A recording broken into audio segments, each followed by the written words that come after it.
Oi, gente, boa tarde, né?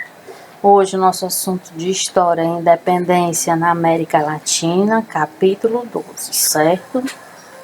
Vamos começar falando da expressão, né, América Latina. Refere-se à parte do continente americano, né, colonizada predominantemente por europeus que falavam línguas latinas, né? Por exemplo, português, espanhóis e franceses. Que interessante, né? A gente saber, procurar saber a origem, né, dessa América Latina, né? Vamos começar a falar sobre a crise colonial, né? A partir da metade do século XVIII, o chamado tema colonial implantado por espanhóis e portugueses na América entrou em crise, né? Por quê, né? Qual foi o motivo, né, dessa crise e tudo? Uma das coisas que nós podemos destacar que depois do primeiro século de colonização, vários colonos americanos entraram em conflito com os representantes das metrópoles, né?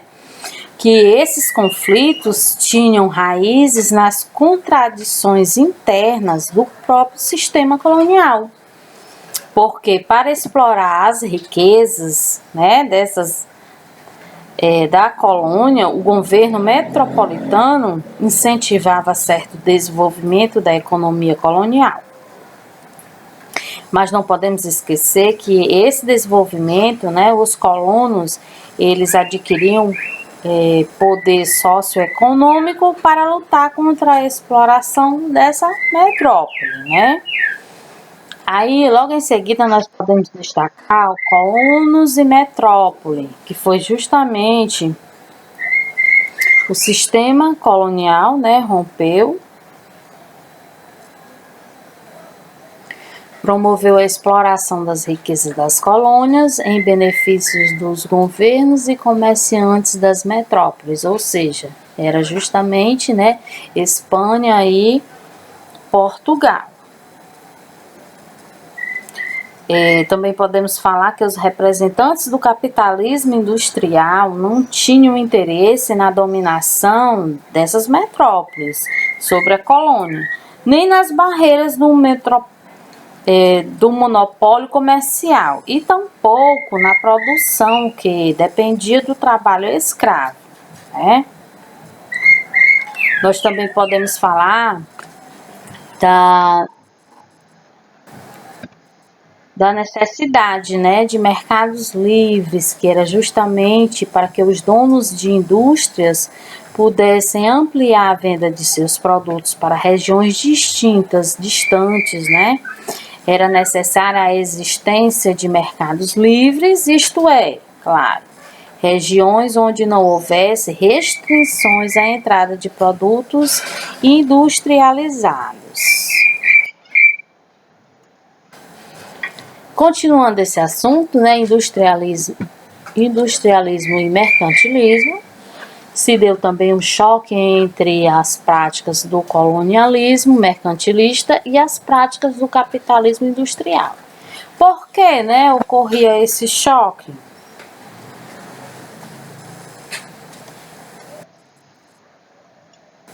Por conta da necessidade de mercados livres, que eu já falei um pouquinho para vocês. Também a crítica ao trabalho escravo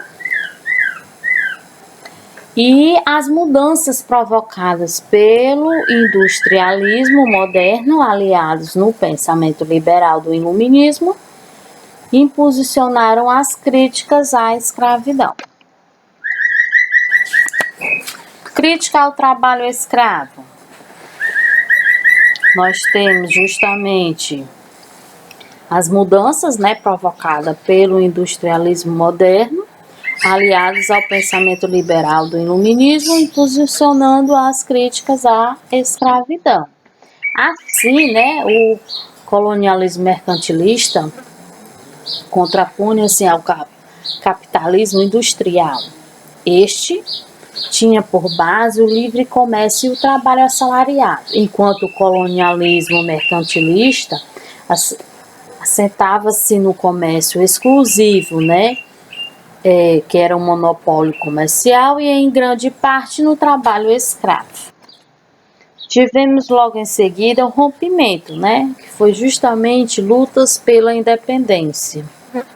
Até o início do século XIX, né, a monarquia espanhola mantinha domínio colonial sobre vasta área do continente americano. Tivemos também a região que estava dividida administrativamente em 4 grandes vice-reinos, que era justamente a Nova Espanha, Peru, Nova Granada e Rio da Prata. E em 4 capitais, que nós podemos falar Cuba, Guatemala, Venezuela e Chile, né? As lutas pela independência dessas regiões coloniais desenvolveram-se durante as 3 primeiras décadas do século XIX, como já foi dito aqui. E não se tratou de um movimento único, mas de vários processos, né, emancipatórios, com características específicas ligadas à história de cada região. Aí na página 152, vocês podem constatar tudo isso que eu estou falando para vocês, que vocês vão ver um mapa, né? Nesse mapa tem justamente essas áreas dessas regiões citadas aqui para vocês, certo? Temos também as condições motivadoras, que entre elas está a difusão das ideias liberais, certo? E as aspirações das elites coloniais. Da difusão das ideias liberais, nós podemos destacar o anti-absolutismo europeu, traduziu-se em anticolonialismo, né? E da anti-absolutismo europeu, traduziu-se em anticolonialismo, nós podemos destacar os interesses das elites coloniais, que eram, né, prejudicados por várias medidas adotadas pela metrópole espanhola. Quais foram elas? Eu vou citar aqui para vocês. Dificultava o acesso dos crioulos aos altos cargos do governo e da administração da colônia, certo? Cobrava elevados tributos sobre produtos de exportação, como por exemplo o couro, né? Também restringia o desenvolvimento de produtos manufaturados que correspondessem com a produção metropolitana, ok? Temos também das aspirações das elites coloniais, justamente esses interesses, né, que eram os interesses da elite, certo? Que foram justamente, né, cobrava elevados tributos e restringia o desenvolvimento de produtos manufaturados. O governo espanhol se enfraquece. Aí nós temos em destaque a invasão francesa à Espanha em 1807. Favoreceu o início dos combates pela independência das colônias espanholas, que durante essa invasão o trono espanhol foi ocupado por José Bonaparte, irmão de Napoleão. Guerras pela independência, nós podemos ter em destaque em 1810 e 1828, eclodiram várias revoltas emancipacionistas, né, na América Espanhola, que culminavam na conquista da independência em relação à Espanha. Foi nessa época que surgiram muitos, né, heróis nacionais. México, né, que é justamente na região do México, desde 1810, os padres Miguel e posteriormente José Morelos lideraram tropas formadas por muitos camponeses pobres que eram indígenas, brancos e mestiços.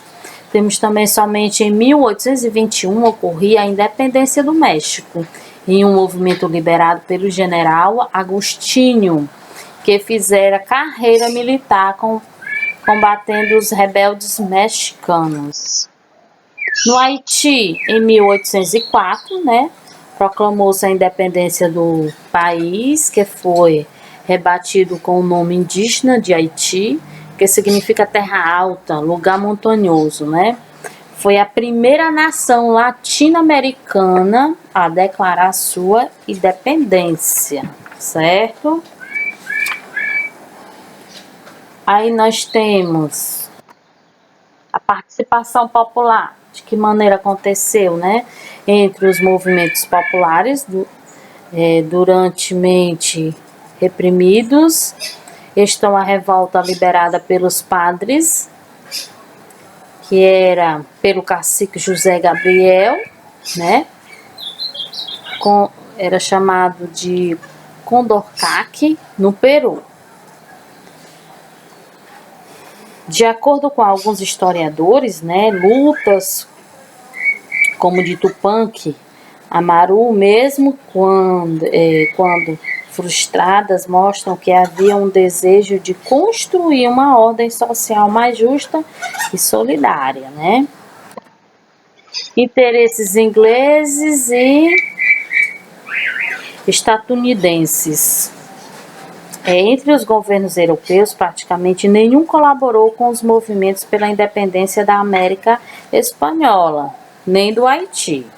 Ao contrário, os monarcas dos países que compõem a Santa Aliança pensaram em enviar tropas para ajudar os espanhóis e esmagar esses movimentos. Apenas o governo da Inglaterra, interessado em conquistar mercado latino-americano, foi favorável à emancipação das nações da região, pois a independência convinha à industrialização inglesa. Aí se deu com relação aos Estados Unidos, que se destacou-se os sucessivos governos desse país, que foi justamente no início do século XIX, já manifestavam suas pretensões de exercer influência política e econômica sobre o continente americano, certo? Gente, uma boa tarde, até a próxima aula, se Deus quiser.